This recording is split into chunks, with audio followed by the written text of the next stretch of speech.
Okay, the Atlanta Falcons are rearranging the deck chairs, it feels like, on the Titanic it just shows you how quickly things can change for a team. On top of the world, beat the Vikings, shut them down, great defense, offense, running game, going passing game, yeah, but we didn't really need it. It'll be fine.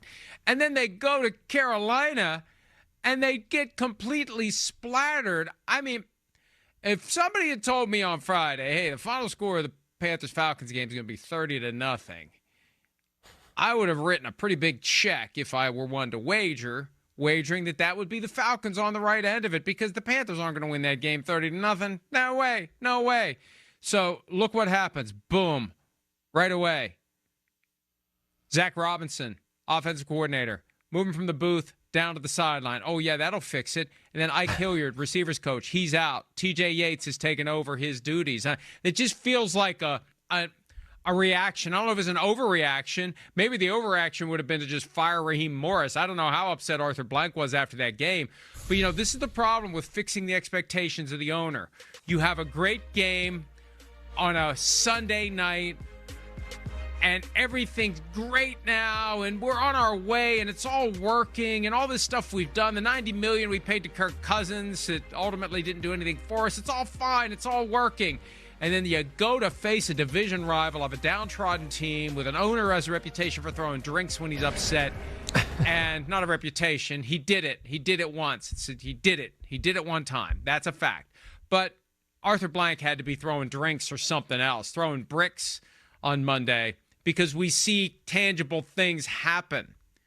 And one thing Jason Garrett said after that game, he said, Raheem seems a little too happy for what just happened to them. And, I'm not saying guys should be sullen and, pouting and run off the field, but there has to be a difference between the smile when you win and the smile when you lose. And they lost as badly as the Falcons team has in recent years. And we already see they're trying to do something. I just don't know it's going to matter. Yeah, I'm trying to figure it out. The passing game's not working. Was it Ike Hilliard, the receiver coach's fault? Was he telling them to run the wrong routes? I think you said it best. This is just like the first step of whatever's going to happen next. And hopefully I guess the thought is Zach Robinson's not seeing the game or getting a feel for the game, being up in the booth. Spent time with McVay. I remember he got drafted with me in New England back in 2010. So he's been in different offenses. And, I think that was the hope of him coming with, Raheem Morris to Atlanta, of being able to implement some of the things. But, I've said it before, and I did it on Unbuttoned with Chris Sims. We talked about McVay and his adjustments and understanding how to adjust. And I think that's what we're not seeing from Atlanta, of maybe you have a game plan going in and it's not working or whatever you thought. It just seems like it's nothing throughout the whole game. It's just, how do you not have any signs of life with anything that you do? And I think that's been their issue. Call it the original game plan, but also the adjustments within the game. So it feels like Zach Robinson, this is his last chance as the offensive coordinator to get something going that they can walk away and say, all right, we're starting to see Michael Penix Jr. look like the guy that we saw limited last year. We want to see some of those signs of getting the ball down the field and getting the ball into some playmakers' hands, but not just Bijan Robinson. I think that's the key for Atlanta. It can't just be screen, handoff, screen, handoff, short pass, Bijan. They got to get the ball to some of those other guys. Well, and I think a lot of what we're going to be seeing as this continues, if it continues, because who knows, maybe they'll go back to their week 2 version of the Falcons coming up.